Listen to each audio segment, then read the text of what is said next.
السلام عليكم. اتفضل يا معلم. ايه خير مالك متوتر كده ليه؟ ابوس ايديك تعالى الحقني، انت رابع جزار يجي، تعالى شوف الخروف اللي جوه ده محدش عارف يذبحه. لا انا هذبحه.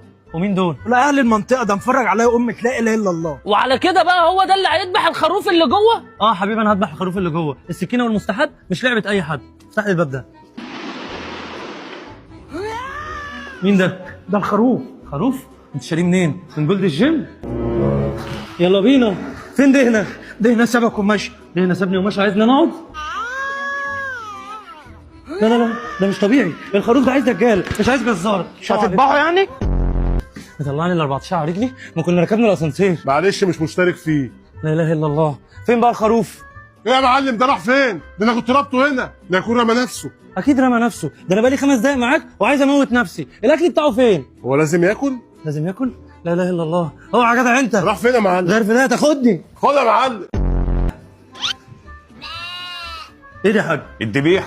دي الذبيحه اللي اتاكل منها الناس اللي بره؟ ايه مش عاجبك؟ مش عاجبني؟ ده لا فيها لحم ولا عظم ولا حتى ليا، اشتريتها ليه؟ دمها خفيف؟ وبعدين نجيبها منين؟ مش سلوم. سلوم؟ دي شوربه معسل سلوم. سلام عليكم. ايه مش هتذبح؟ اذبح؟ ده انا ذبحته ربنا يحاسبني. طب والناس؟ الناس اللي بره دي لو عرفوا ان دي ذبيحه هيضحوا بيك انت. يلا دهنه. السلام عليكم يا معلم. ازيك يا فين معلم؟ الخروف؟ يا سعد هات الخروف للراجل يا سعد. حبيبي يا سعد تعال.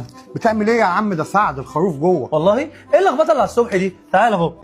اتفضل. يا رب يا ساتر. ايه خلاص جايين تقتلوا مهند؟ مهند مين؟ مهند ده الخروف. ومين العبيطه دي؟ العبيطه دي بنتي اتعلقت بالخروف عشان بيفكرها بخطيبها، والله؟ طب ايه علاقه خطيبها بالخروف؟ عشان كان اوبن مايند. خروف يعني؟ طب معلش يا ست الكل عشان عندنا شغل، هات لنا الخروف. لا والله ما هتاخد الخروف مني، ده بقاله اسبوع معايا بيفكرني بخطيبي. بقول لك ايه انا مش فاضي لك دهنه، هات الخروف وحصلني. خروف؟ تعالى يا حاج. الخروف لا.